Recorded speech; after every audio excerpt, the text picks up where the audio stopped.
This is the Run Pod Option. I'm Marty. I'm Kyle. I'm Jeff. At Run Pod Option on Twitter, runpodoption@gmail.com. We had the last week of the regular season, and gentlemen, what a weekend it was. What a fun weekend. What a good weekend, don't you think? It's a pretty good little weekend. Good little weekend. I blacked out at 2 o'clock. Yeah, I don't remember anything after about 2:30 Eastern, so I don't... Was it because you were blackout drunk or blackout with rage? It's a combination of the two. Okay, so let's get started there. We have the Ohio State Buckeyes beating the Michigan Wolverines 56-27 in the Big House. The game, or as Ohio State would put it, the get-e. The practice game. Interesting stat before you start, Jeff. Did you know that the Buckeyes have scored at least 2 touchdowns in the last 7 consecutive quarters against Michigan? I did know that. I also found out that, aside from Rutgers, Michigan has given up the most points to Ohio State in the last 2 years. Oh, my goodness. You guys are on par with Rutgers. Yeah. Good job. Come on down, Shiano. Let's do this thing. Him and Harbaugh together. See what happens. So you have the most educated opinion on Michigan football between the three of us, like handedly, right? And probably Big Ten football as a whole. Yeah. Can I tell you the 2 points that I really took away from that game?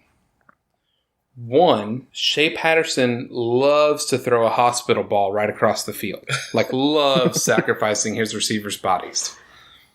2, Jim Harbaugh loves himself a field goal when he should be going for a touchdown. He does. And that's pretty much the only analysis I have, because it was after midway through the third quarter, it was not much of a game at all.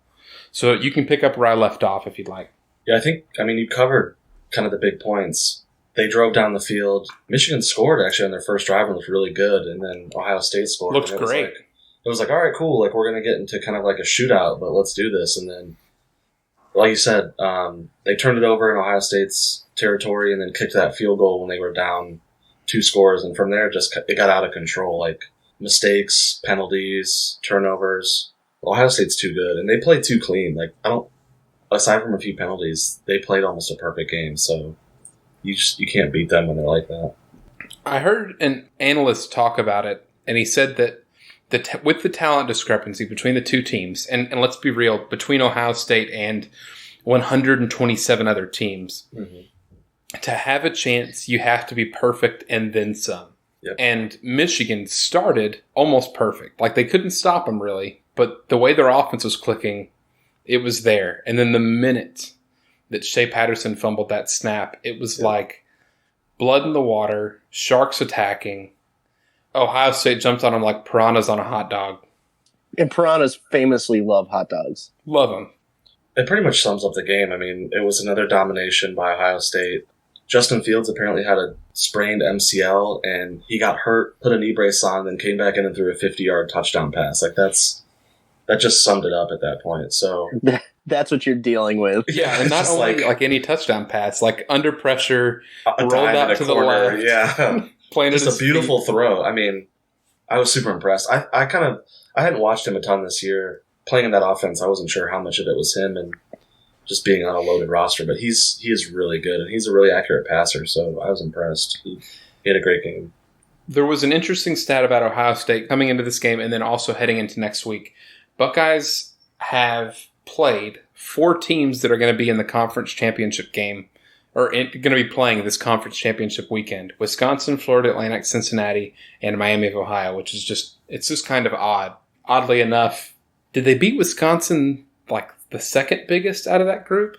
They like hammered Wisconsin. Didn't Wisconsin score like three points? It was bad, and they're going to have a rematch here in a little bit. And in fact, we can go ahead and just kind of make that pick now, because I can give you guys the odds, and we'll kind of pepper throughout this episode our picks. Does that sound like a plan? Wow, we're calling an audible right here. So here. Wisconsin went to Ohio State and lost 38-7. Ooh.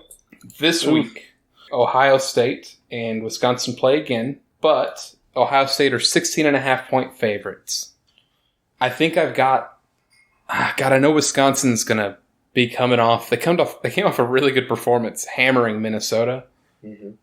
I think Ohio State wins by 24. or more. So I'm going to pick the Buckeyes.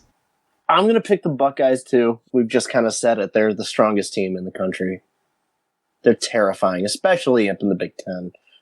It's unless they somehow knock Justin Fields out, which, I mean, It's could possibly be an issue. If he's hurt. Yeah. I just don't see Wisconsin putting up enough points to even contend in this matchup. Agreed. Ohio State has I'd say, pretty solid defense and defensive line. They'll slow Taylor down. I don't think he'll be as bad as he was the first time, but yeah, Ohio State wins by 21. It's not going to be close. Yeah, and I think it should be noted, too, that Shea Patterson looked pretty great that first half, minus the turnover. Mm-hmm. But it was also against an Ohio State team that I don't know why they were playing 4 linebackers. Was it? I think one of their cornerbacks might have been suspended for the first half, or just like the team withheld them for the first half because of something. Maybe I don't know. I don't know what it was. But once they got to full strength, I think it was probably because it was a game that they knew they could kind of experiment with some stuff. They knew they were going to run Michigan off the field. Yeah, it was a preseason type match where you get everybody a bunch of reps, and even Chug got him some throws in there. You throw some shit against the wall and see what sticks. Cool. So before we move on, mainly to the Iron Bowl, because that's one of the other huge games that happened this week. I guess there were many games that were big that happened this week, but I wanted to kind of cover. I put it in our notes, but some teams that won 10 games, and just kind of a shout out to them. Florida beat Florida State. They're 10 years. 10 years. Ooh. They've had 10 wins. 10 wins this year. Second time in both of Mullen's years there.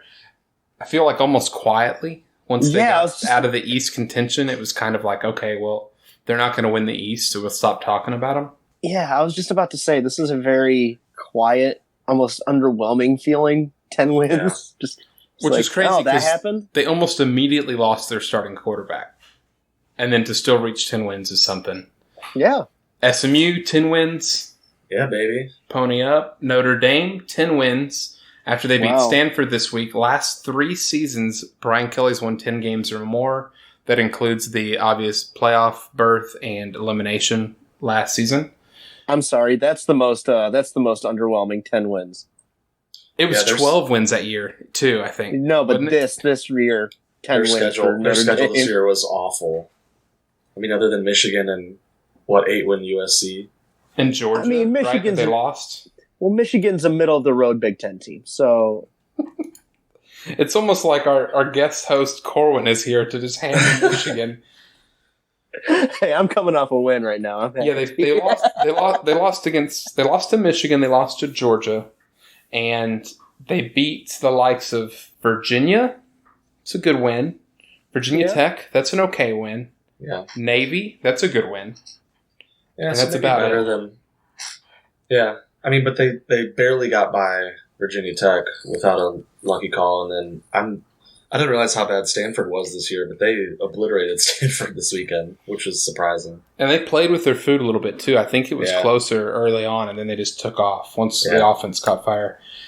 Well, I guess what I'm saying is that we just haven't talked about them because they've just been kind of off the national radar which is a little good, bit, to me. Honestly. No, I'm happy about it. It's almost like they're in that what's a good way to say it? They're in... Dependent. They're independent is correct, Kyle. They're in the blind spot at like a top 15 to 30 team, and there's nothing particularly flashy about them. Ian Book is a top 30 quarterback. Like they're just kind of a top 30 squad that doesn't have a lot of flair, except for Brian Kelly's red face. And also don't have much to fight for because they're not in a conference. Yeah, that's another part. They're just kind of picking and choosing which ACC games they're going to play. Exactly. So unless they're in the national championship picture, no one cares. At least I don't care. Another quiet season was Air Force's 10-2 finish. We respect the troops here at Run Pod Option. They only lost to Navy and Boise State. So they've had I don't think they've played a lot of really like banging teams, but that's a really good season. Yeah. That's a great season for a service academy. Yeah, and considering it's going to be them, Navy's at 9 wins with a chance, I think, to go to 10 when they play Army. Mm-hmm. So there's a chance you have Air Force and Navy, and I haven't checked to see what record the Merchant Marines have this year, because they might have a chance. Have you checked the Citadel? Ooh, you know what? Yeah, I don't think they have one over Georgia Tech. Let's see what the Citadel did. Let's just check the rest of our troops. This is a parade result that I just clicked on. So we're not even going to go any further because it's not giving me a football. The parade result. If y'all could go ahead and name me the conference that they're in, that'd be great. The Citadel, are they in the Big South? I am not seeing them in the Big South. We know they're not in the Big Sky. God, they're in SoCon. Duh. The mighty SoCon. Yeah, come on. They are 6-6, so no, we're going to go ahead and skip coverage for the Citadel. What about VMI? I'm not going to dig for VMI either. Because I think VMI got like absolutely wrecked by Army, and Army's not great this year. Can we get Air Force versus Navy in the Armed Forces Bowl? That'd be too perfect. I do feel like Navy should have an auto bid to the Hawaii Bowl, though. Oh. Don't you? Sure. It wasn't a Pearl Harbor joke. I just thought, like, you have to go through a lot of ocean there. Go through ocean is the way I'm going to word that. All right, so another big game. Louisiana held off a 16-point second-half effort by Louisiana Monroe. Louisiana Monroe lined up for the field goal at the end. They missed. Louisiana, first 10-win season. Okay, now we'll talk about the Iron Bowl. I had this game on my third screen because I figured, since it really didn't matter, even though technically Alabama, their playoff chances were still alive, I didn't think I'd have to pay much attention to it. And I was quickly proven wrong. Alabama loses to Auburn 48-45. This game was batshit. You just love to see it. When Alabama beats Auburn, it seems like it's really boring. And then when Auburn beats Alabama, it is crazy. Like a couch on fire rolling down a hill. Mac Jones played great. He threw 2 pick sixes, which ended up being definitely the difference. Including a 100-yard pick six. A 100-yard pick six that bounced off the running back's butt. Yeah, how was that? Very Michigan-esque. I just love the statement of, Mac Jones played great. He threw 2 pick sixes. It was... The first one was his fault. I'll say that was definitely him. The second one, he did his best. The running back didn't turn his head. And for the ball to take a bounce off someone's rear end. Yeah. And just land perfectly on the defensive back, which tells you that the defensive back was burnt, like he was done. Whether it was a linebacker, no, it was definitely a defensive back because of how fast he ran. I say that Auburn's fast as shit, but for it to land promptly into his hands means that dude was not going to catch that. Like, he was not going to make a play. Now, since it came off his butt, does that make it the shit six? Are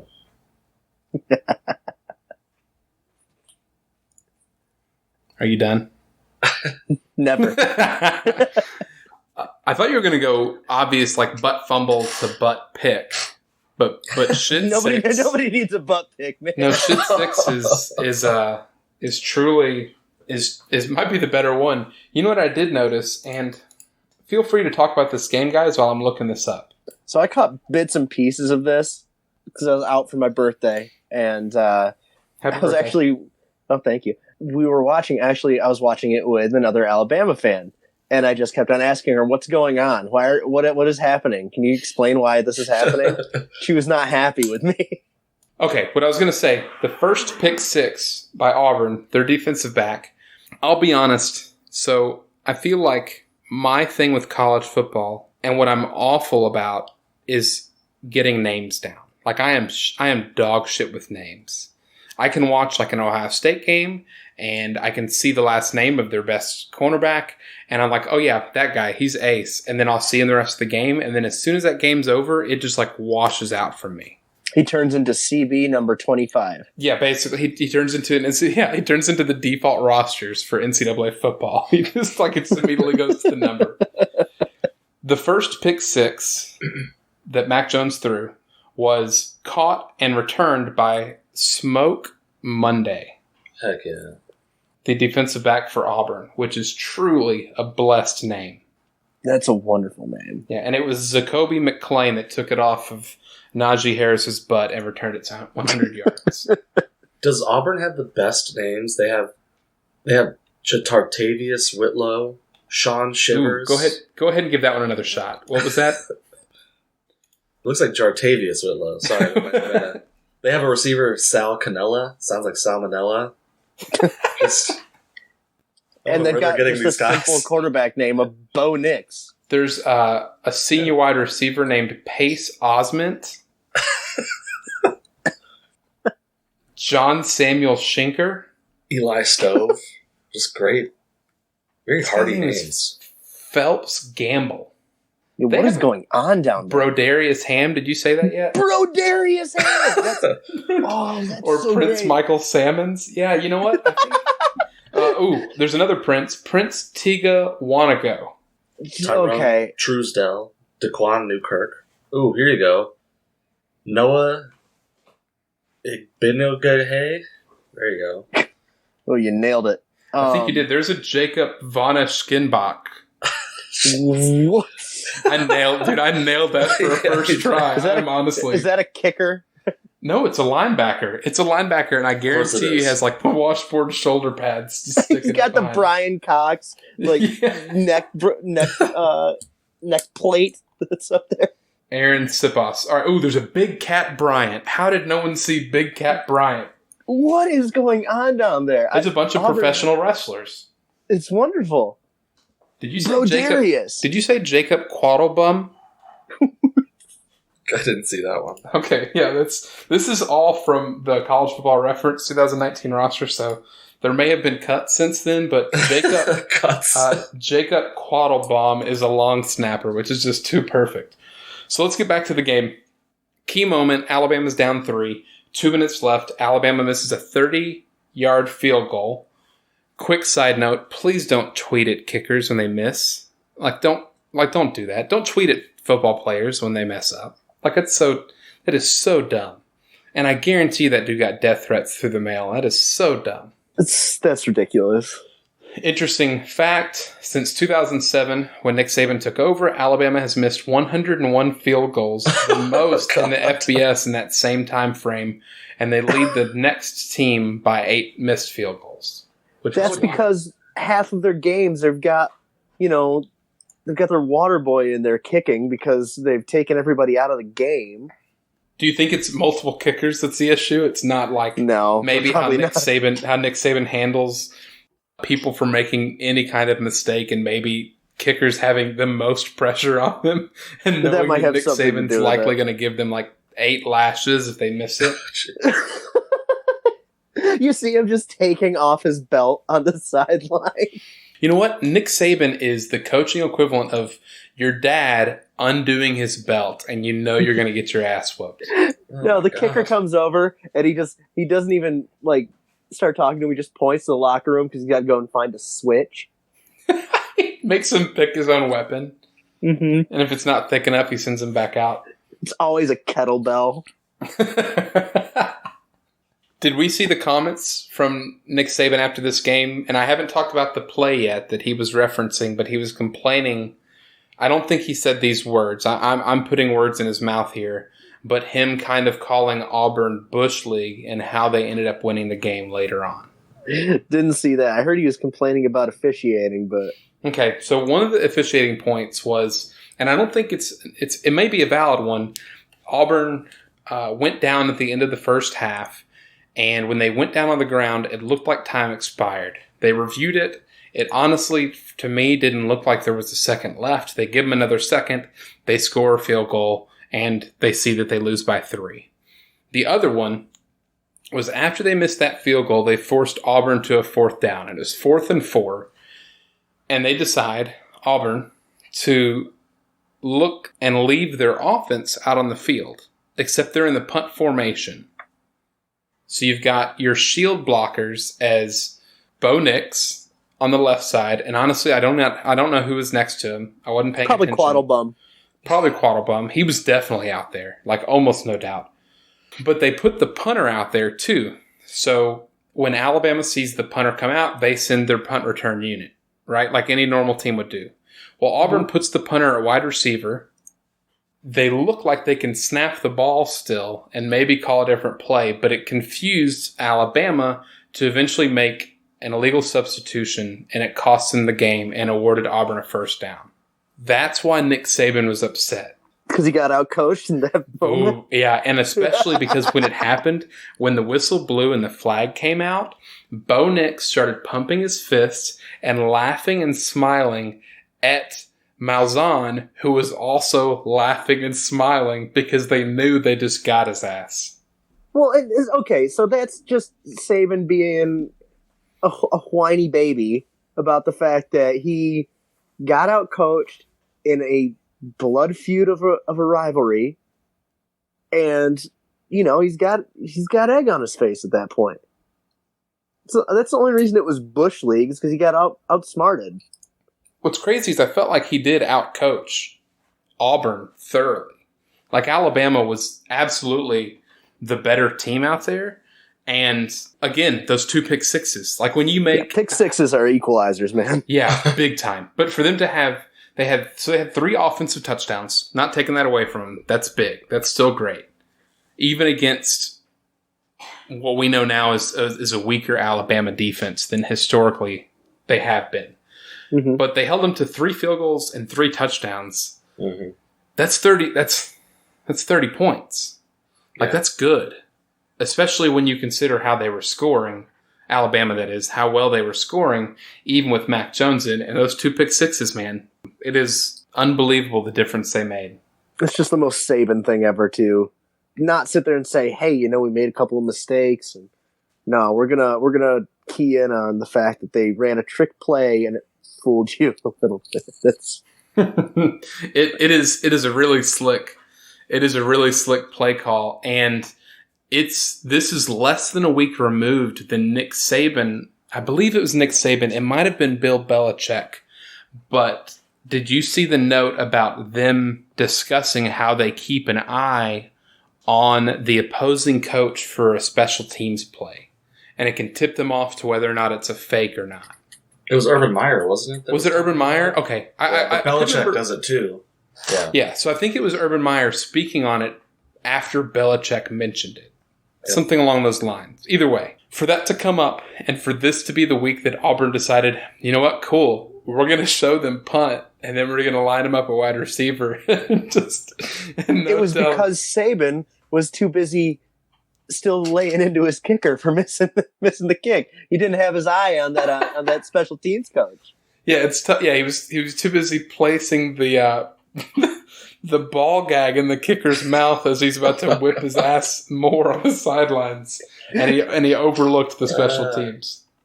He's doing the windmill with 2 kettlebells. He's just we're going to go straight to another sour coach. Washington State lost their 7th straight Apple Cup to Washington.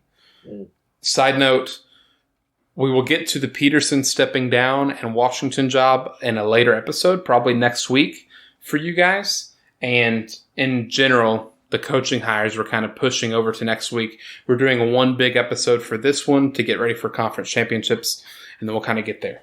So, Mike Leach, pretty sour pickles after losing the Apple Cup. He called the reporter a sanctimonious troll. Oh, God. There's the audio. Okay, so Leach called the reporter a sanctimonious troll and instructed him to, quote, live your meager life in your little hole, unquote. So, Kyle, as the sanctimonious troll of this podcast, I'm glad that my family just grew by 1. Welcome, Mike Leach. and that reporter, because he's also a sanctimonious troll, apparently.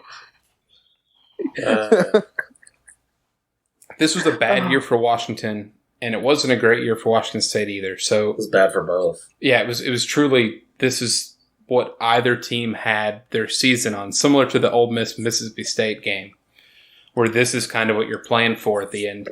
And Mike Leach yelling at the reporter was the urination urination celebration of this game. Yeah, I think, and I obviously have a little bias because of the Texas Tech and enjoying watching those teams for a long time. And also seeing how he was done pretty dirty by Texas Tech at large because of the whole Craig James, Adam James mess. But I think it's a fact that he's not a great person to be around most of the time, right? Like, I don't ever get the impression that he's fun to be around. He's quirky and weird, but, like, not in the fun, lovable, like, maybe it's a spin-off of the show Friends. I didn't watch Friends, but it's some weird, quirky guy from Friends. Or it's like Kramer in Seinfeld. He's not, like, fun weird. He's interesting weird, and he's funny weird, but I think he's genuinely, like, an asshole. Well, to be fair, Kramer did say some questionable things on stage one night. Oh my God, I forgot about that. So maybe he is.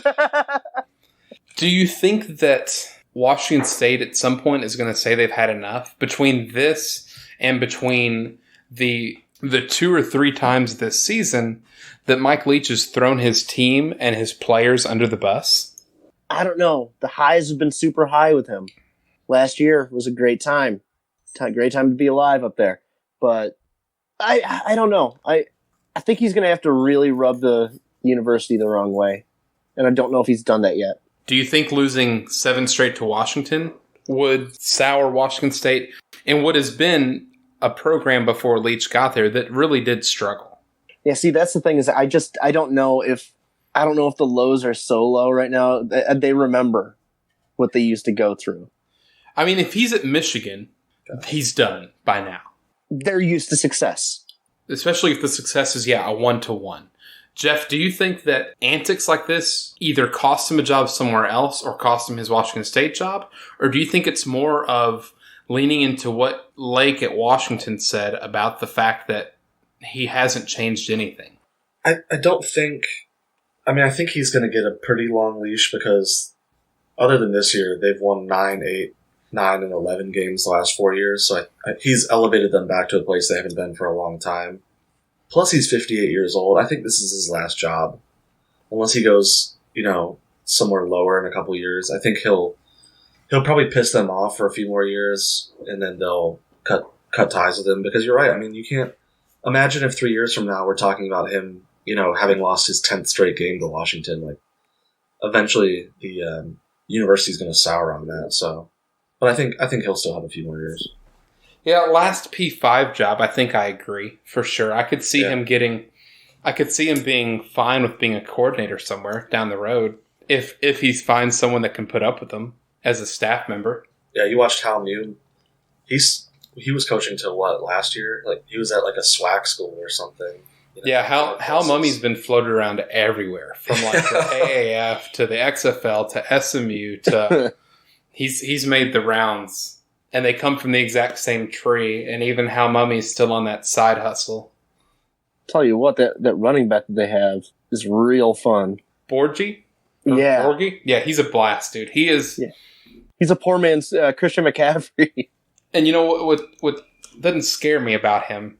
I think he's going to end up being great in the pros. He should be getting 10 more balls a game. He really is special. But as it is with Mike Leach and his system, he can have one of the best running backs in the country or a top 20 back, and it doesn't really matter. And the guy can block because he's out there most of the time, too. Yeah. No, I think he's going to be a wonderful addition to some team that is going to use him in like that Danny Woodhead kind of role. I think he's a poor man Christian McCaffrey because McCaffrey can lower his shoulder and he can run between the tackles. He's great value McCaffrey. He's like a Polish McCaffrey. Polish McCaffrey.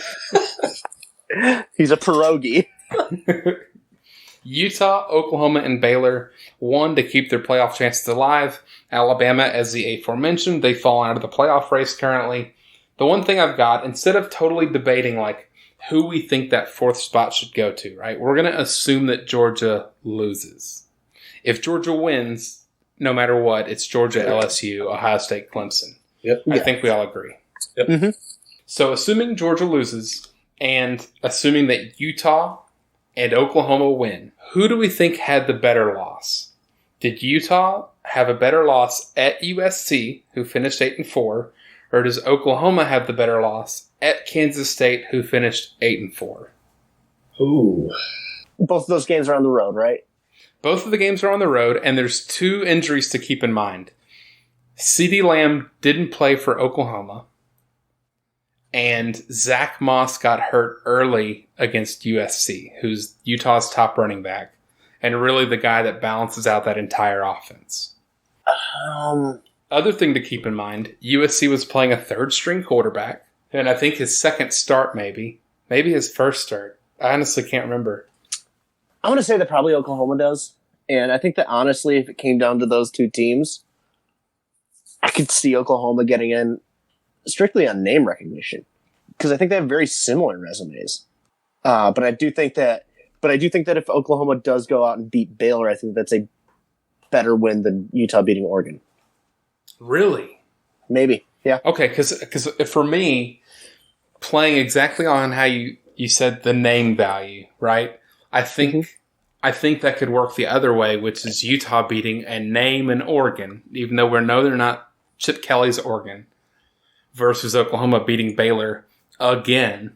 I could see that swinging in Utah's direction too. Jeff, what do you think? Who was the better loss, USC or Kansas State? I would say it's really close because the funny part is they're very different teams. Like Kansas State is this ground and pound kind of throwback, and then now USC is this pass-happy air raid. I feel like USC, talking about name, that brand recognition is a bigger win, but it's really close. I could lean either way, but I'll go with USC. And it's interesting, too, because it's a coach in his first year at Kansas State, and by all accounts, a coach in his last year at USC. Yeah, dead man walking. It'll be interesting. Tonight is actually... Or no, not tonight. We're recording this on Monday. So on Tuesday, they'll record the playoff stuff. I'll be interested. I think they're going to boost Baylor way up after they handled Kansas. And I think that might also be the difference, because they'll end up beating... Oklahoma would end up beating... likely the 6th team, or no. Utah's probably 5th, Oklahoma's probably 6th, Baylor's probably 7th. So them beating the 7th team could help there. I don't know. It'll be interesting to see how it plays out. A few other notes. Virginia Tech, they lost the streak. Or Virginia beat the streak, as it was. R.I.P. R.I.P. This game, statistically, and watching it, was pretty much like identical. Like, no team clearly had an edge. It was really weird. It was really fun to see Virginia hype about something. I know how much you hate Virginia, Kyle, but Bryce Perkins really kind of won the game for them early. Yeah. I hope that they can both keep playing at that level moving forward, because it's just better for that rivalry, especially if they're trading wins. Yes, it does make it more fun that UVA is putting out something that's, passable, good. There's been so many years where they've just been a trash team that Virginia Tech used to just feed on them. It's fun having some sort of actual competitive game going on, but I would rather see UVA lose and everything. So understandable. And I know we teased earlier this year that there was a possibility of a 7-way tie in the Coastal. It didn't happen, but what did happen was, with Virginia winning, and they'll go on to play Clemson. We'll pick that game here in a second. We've now had every team in the last 7 years win the Coastal Division. That's absolutely awesome. Great. That's awesome. Let's move real quick to a pick. Let's go Virginia at Clemson. This is the biggest spread of the weekend. Clemson are favored by 29 points in the ACC championship game. Oh, boy. So pretty much almost 30 points is crazy, even though they're smoking everybody by 30 points. And that's why I kind of have to go with it. I have to go with UVA, with Clemson covering. Not to mention it's here in Charlotte, where it's going to be a heavy Clemson fan base. Oh, it'll be a Clemson home game. Basically.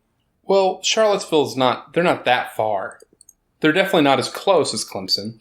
Yeah, Clemson's like an hour and a half down the road. So Charlottesville's, 4 hours? So yeah.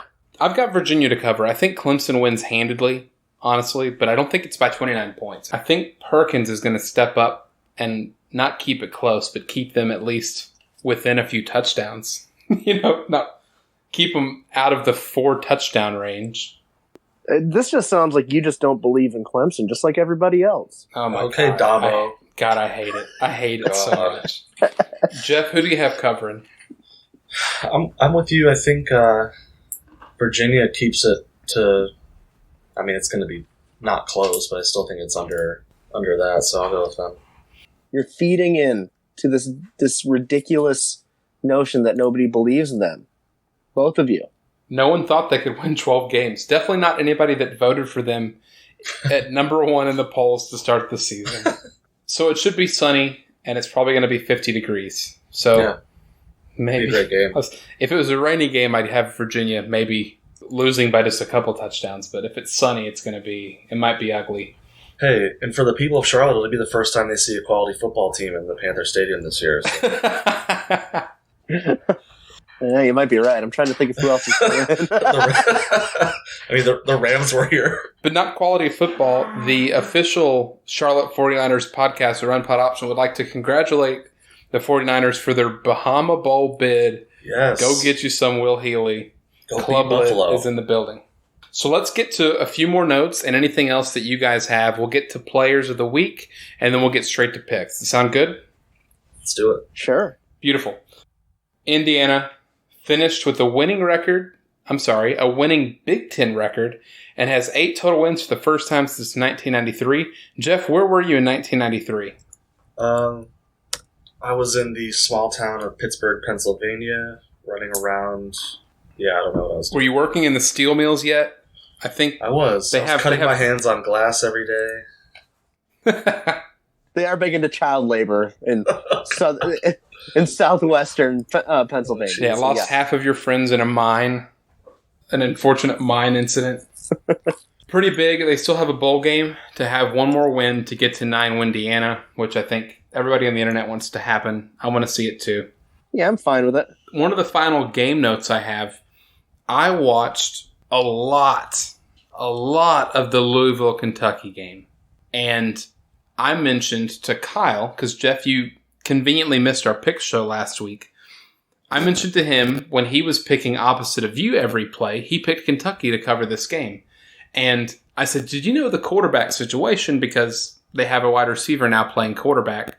And Lynn Bowden Jr. was 1 for 2 passing for 4 yards. He had an insane game, and Kentucky scored. God, I don't even know the score because I don't have it pulled up. They ran for 517 yards, and they had 12.9 yards per rush. Jeez. They smashed Louisville. 13 yards, basically, per rush is absolutely insane. And every single time, because I had it on like second and third screen, and then every time I looked, Lynn Bowden Jr. was running with no one close to him. And I figured maybe this is something I want to see. This seems kind of special. Yeah, they won 45-13, and unbelievable. I cannot wait for them to play a bowl game and just run it constantly. Maybe they can play Navy. There's no passing ever. That would be. They could be in the same bowl. That'd be the quickest bowl ever. The game would be over in no time. I want to go over Kentucky statistics real quick. So Lynn Bowden Jr. is the 3rd leading passer for that team this year. He is the leading rusher this year, and he's also the leading receiver this year. A triple threat. Wow. Because once he moved to quarterback, they threw the ball like 7 times the next 5 games. And so he is the leading rusher, the leading receiver, and he's only like 300 yards short passing for being their leading passer. You better win the team MVP award. Yeah, Lynn Bowden Jr. I think is going to be special when he gets to the NFL because he is honestly insanely athletic. It's a lot of fun to watch. So what is he going to be? I mean, is he going to be a quarterback that we can? He's going to be the Joe Webb. He's going to be the new Slash, bro. Do y'all have any other games that you want to just touch on before we get to our players of the game and then before we get on to our picks? I just need to say that the prophecy held true. Oh. Syracuse beat Wake Forest, as I guaranteed weeks ago in overtime. It was actually a pretty damn crazy game. Yeah, it ended on the strip fumble for a touchdown, correct? Yes, it did. Where Tro Williams, who's a senior, correct? That was his last game in the Dome. He's a sophomore. Yes. Just kidding. Cool. Well, we're just going to scratch that one from the record. Still be his last name. Nope, he's a true sophomore unless he transfers. He may transfer. He decides he wants to get on a bowl team. Oh, you shush. There's always next year. Jeff, anything from you? So I just have one thing I want to ask you guys. I watched a little bit of Iowa State losing to Kansas State, which kudos to Kansas State, not a really good season, but Iowa State finished 7-5 again.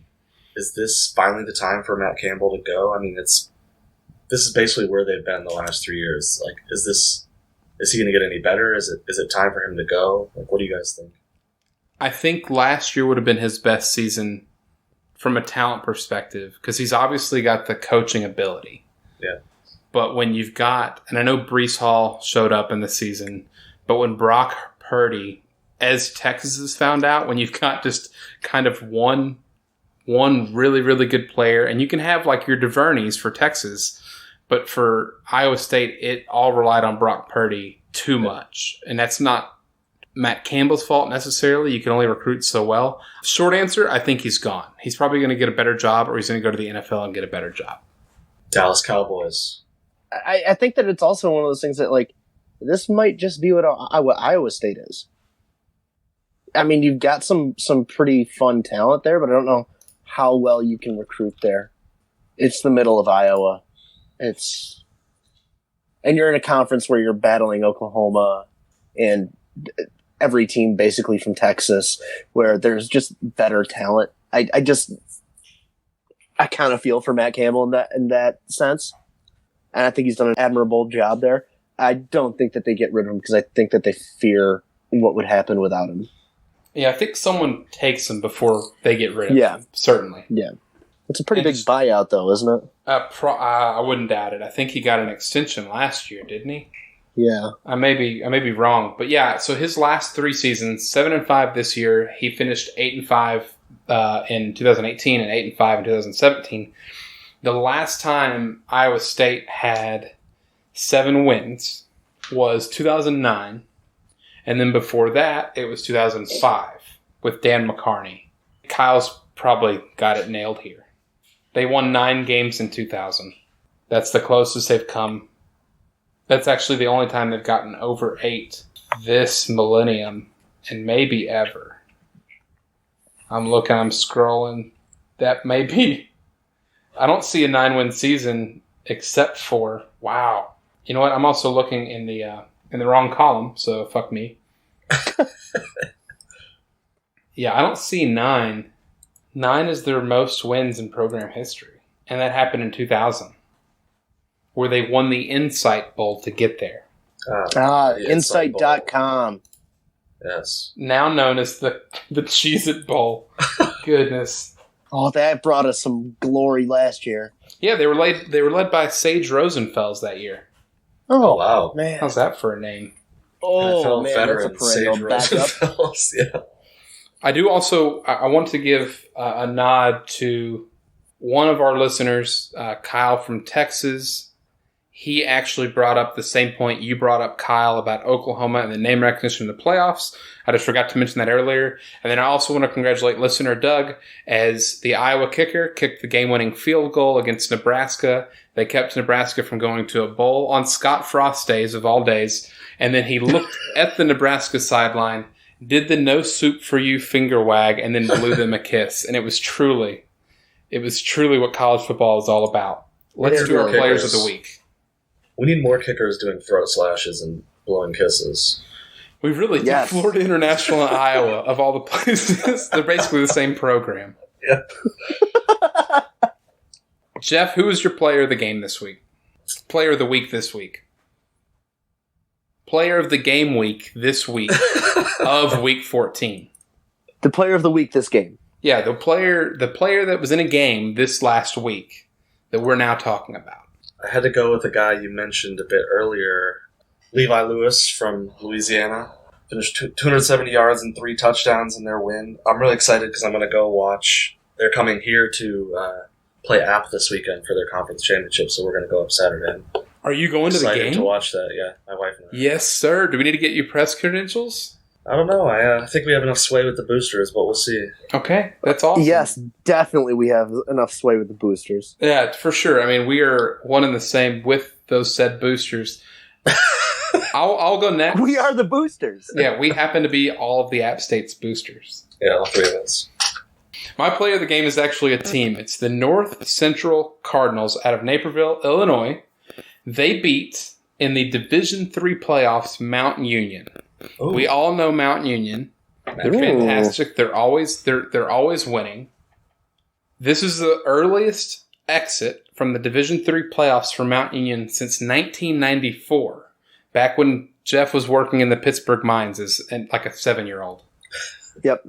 Kyle, who is your player of the week? This is self-serving, but I'm going to go with good old Trill Williams. God, I knew it. I knew it was going to be. Dude, he brought a smile to my face on my birthday. And, I mean, that strip fumble return was just wonderful. He just ripped it out of his looked hand. Effortless, honestly. It did. He just very easily took it out of his hands and ran. It looked like the dude is trying to hand the ball off to Trill Williams. So we're going to get into picks. And the only thing I want to point out before we do these picks is our pick record from last week and also our preseason conference predictions and how we fared in those. So we guessed in our preseason prediction show every team for every division, right? So we picked the North and the South, the Pac-12, et cetera, et cetera. I picked 8 out of 20 contestants correctly. Jeff picked 9 out of 20 contestants correctly. And the visionary, Kyle Castle, picked 11 out of 20 picks correctly, including Bend the knee. Including being the only person to have Ohio State and Wisconsin in the Big Ten title game because me and Jeff are idiots and picked Michigan. And I picked Purdue for my West representative. The picks last week, Jeff, with such a big lead on picks, was exactly 18 games ahead of Kyle. Kyle was in last place. So Kyle took the bold strategy of picking everything opposite of Jeff. Fortunately, it kind of worked out. Unfortunately, it was only by 1 game that Kyle beat Jeff last week. Kyle was 9-8. Jeff was 8-9. He made me thinking, hey, you said there was 18 games. Well, thanks to the Ole Miss player that pretended to pee in the end zone, that game was a push, and we don't get any points for it. So thanks a lot, Ole Miss. And Matt Luke, I hope you find a home soon. How bad would it have been if, like, I was 17-0 and Jeff was 0-17, and it was a push because of the dude pissing. And you just never make up that last pick. It's just constantly you're chasing it. I get this weird hatred. Yeah, well, I finished 7-10, and I've had a bad last few weeks, and so this has turned into not Jeff just running away with it, which is certainly happening. He's 171 in the season. It's now Kyle catching up with me because I've been so poor and Kyle's been so good. I'm 88-83. Kyle is 81-88, so he's within 7 games of me. And we're going to go ahead and segue that right into our conference championship picks, and then there's 2 surprise picks at the end. Are we ready, gentlemen? Okay. Oh, now that I know I'm this far behind Marty, I might have to switch my strategy. Well, here's one thing you should know. So the picks that we've already done, right, throughout the show, we all picked Ohio State to cover. But you picked Clemson to cover. I picked Virginia to cover in the ACC championship. So keep that in mind. There's 1 game there if you do decide to deploy the same strategy that you tried to catch Jeff with.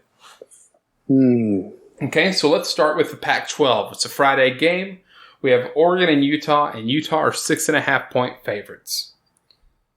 Kyle, are you going to make your pick last after I make mine? Is that what we're doing? Yep. Okay, cool. I'll start then. This is going to be a really defensive game. I think it's going to be a struggle. So I think Utah is going to win, but I think it's going to be within 6 points. So I have Oregon to cover. Well, I got to ride my hot hand. Well, it's not even my hot hand. I've been on the Utah juice all year. The Mormon juice. Truly. Yeah. Oh, yes. Yes. So give me Utah to cover. Okay. And Jeff? I'll take Utah. I think they win by a touchdown, but that's all I need.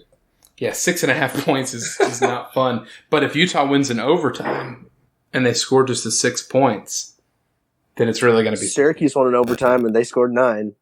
We have the MAC championship. Miami of Ohio at Central Michigan. Central Michigan's had a hell of a year. They are favorites, the Chippewas, by 6.5 points. God. Another 6.5 point spread. I've got Central Michigan to cover. They're killing us this week. Give me the fighting Ben Roethlisbergers. Miami of Ohio. Just to ruin Marty's day. Oh, 6.5. Let's go with Central Michigan. Oh, look at you. Okay, cool. I'm not even going to mention any stats here. I'm riding the Jim McElwain train. Yeah, you know what? And he's going to end up at Colorado State or something. He's going to end up at Florida State. That actually would be a good hire for them again. Yeah, he's going to end up there again. We're going to have Taggart back at USF. It's like 2007 all over. Time is a flat circle. The game that Jeff mentioned he'll be at, Louisiana, goes to App State. App State are 6-point favorites. Would we like to know how this game ended earlier this year? Yes. At Louisiana, App State won by 10 points. I've got App State to cover. So the App State's a 6-point favorite? Yes. Committed to the bit. Give me Louisiana. They got 10 wins. That's a stupid reason. And Jeff, are you going for your wife's alma mater? Are you picking the Mountaineers? I will. They beat Louisiana by 10 points the last 2 years. They'll make it 3 in a row. Let's do it. All right, we've got Baylor at Oklahoma. Oklahoma are 9.5-point favorites. The biggest question for this game, which Baylor are we going to get? That first half or the second half? For me, I think we're going to get that second half. I think Charlie Brewer is going to try to do it all himself again. They're going to have Denzel Mims probably for the entire game, which they didn't have the first time. That might have been the difference. I don't think it matters. CeeDee Lamb's going to be there, and Oklahoma's going to win by more than 9.5 points. I'm going to take Oklahoma in this one. I just think that they're going to be out to, now that door's open, to get into that final spot. Because I just don't know.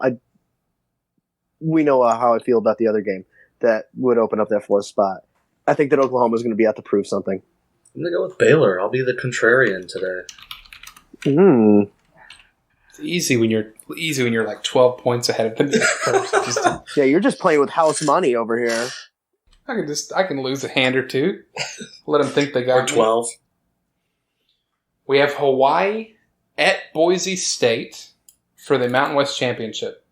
Boise State are 15-point favorites.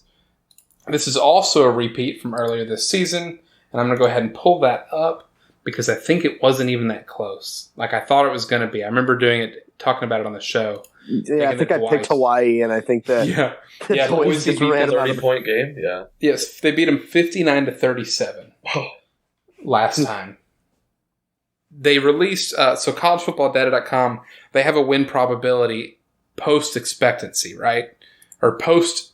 I can't remember, the wording is not there, but basically the chances, if everything happened again, whether that team would win again. Say it, Kyle. Post Malone. That's not what I was trying to say. So Boise State beat Colorado State, and they had a 10% win probability after that game, given how poor or how well Colorado State played. So I've got Hawaii covering, but Boise winning still. Wow, you're going to go back to that well. Give me Boise State to cover. Cole McDonald, brother. What was the spread? The spread is 15 points in Boise's favor. That's moving too much. Give me Hawaii. We've got a rematch from last week. Cincinnati, Memphis for the American Athletic Conference. Are they playing in the same place? They're playing at Memphis again. Memphis won by 10 last week. They are favored by 10 this week. Wow. This game was really weird. Memphis looked like they were going to run away with it. And then Cincinnati really hunkered down and got not control of the game, but they slowed down Memphis a whole lot. I'm wondering if the Mike Norvell coaching rumors maybe potentially have him, just a little bit distracted. And last week I said I think Cincinnati's better than their previous almost near losses showed them to be. I'm just going to go ahead and say it. I think Memphis is going to fucking destroy them. And I'm going to force Kyle to pick Cincinnati now.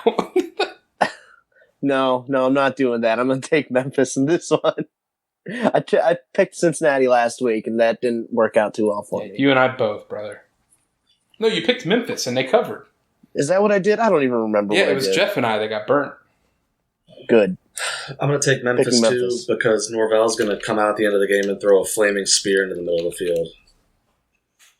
It's a bold take. I'm really interested to see who they play in the Cotton Bowl. They're going to end up playing Georgia, I bet. Ooh, that'll be fun.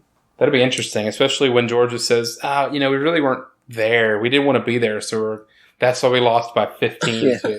Our heads just weren't in it. God, I hate it. Speaking of coaches, we have UAB, Florida Atlantic. Florida Atlantic are 7.5-point favorites. Attaboy, Kiffin. Yeah, Kiffin, who, we're not going to talk about coaching hires because a lot's got to pan out. But they have not played this year, actually, surprisingly enough. So I think I'm going to pick UAB to cover. I'm going to say that they go out in a blaze of glory and Florida Atlantic gets they cover. God, I thought you were going to say he was going to throw a flaming spear into the field too, and that'd just be the bit for every. Just everybody. No, there's symbolism with throwing a flaming spear. Instead of the conference trophies, it's just a flaming spear that each head coach gets to javelin across to the 50-yard line. And then everyone's like, "Is everybody going to Florida State?" Oh, this is a tough one, guys. Whenever you're struggling to make a pick, I know when you are, and you're not doing it currently, so maybe it'll help. Why don't you click your pen a few times? That was my best. I don't feel good. I think Kiffin's going to be distracted. Did you tap the desk? All right, give me Florida Atlantic. Fuck it. There you go. Georgia, LSU, the SEC championship. The LSU Tigers are 6-point favorites. I've got LSU covering. Yep. So do I, because Georgia's got to start to think about how they're not going to be in it.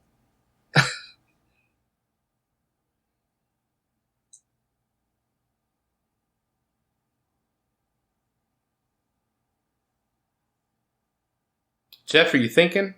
I said I'm taking LSU too. I'm sorry, I didn't. Yeah, I completely.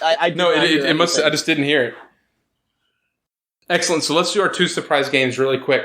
We have the FCS playoffs going on right now. We have the second team that I'm going to list is going to be the higher seed, right? They're one of the top 8 seeds that had a bye week. We have Kennesaw State at Weber State. And this is going to be a straight pick'em. I have Kennesaw State and their turnover plank of wood. So Weber State's the higher seed, the one that's the actual seeded team? Correct. Okay. I'm going to play chalk in this and go Weber. I'll take Weber too. Okay, excellent. And we have Albany at Montana State. Montana State are the seeded team, Kyle, as you referred to them. And this is going to be a pick'em as well. I've got Montana State. I'm taking chalk on this one as well. Oh, it really goes against my blood to pick anything Albany. Give me Montana State. Montana State it is. And Jeff. Make that 3 Montana States. Excellent. I'm the only one that's on Kennesaw State. That's all right. The owls are the all-wise animal, so joke's on you guys. Kennesaw Mountain Landis State. They're not the North Central Cardinals with the bold strategy of being 2 directions. They don't know where they are. Thank you guys for listening to the Super Show. At Run Pod Option to get on Twitter. Follow us. Subscribe. Tell your friends about us. We'd love to have more people listening to interact with us and have their voice heard on this podcast too. Not actually heard, but we reading it, and we can do fake voices. Kyle's really good at that. I did a really good Jeff impression last week. It was very good. It was very accurate. I've done Coach O already. That's true. Two really good impressions. They kind of sounded the same. No. The Coach O one was very distinct. I did the Jeff one didn't sound anything like Jeff. Coach O at least resembled Coach O in that it sounded like I had smoked a pack of Newports before I said it. Cool. There's my dogs. They're also saying bye. Jeff and Kyle, do you have anything else before we hang up here? No, I hope it beats you, and you can cry about it next week on the show. That's pretty rude. All right, Jeff, any other parting thoughts? In Coach O fashion, I'm going to go crush a Red Bull and lay down, so everyone have a great night. Those are two really, really diametrically opposed things. That's what you think. You don't know Coach O. Yeah, joke's on you, because I used to do we used to robo trip. They would do the opposite. They wouldn't lay down. They just take a night medicine. I'd robo trip and run a marathon. Guys, be responsible with your robo tripping and your Red Bulls, and have a great conference championship week. Bye-bye. Hi, everyone. Hi, my name's Joshua Tracy. And I'm Corwin Heller. And we are the hosts of a statistics and sports podcast called Juicing the Numbers. We cover the NFL, college football, MLB, and the NHL with anything that we like to talk about in between. If you like sports and the numbers behind it, come check out our show, Juicing the Numbers, on iTunes, Spotify, Stitcher, wherever you find podcasts. Hit us up on Twitter at JuicingPod.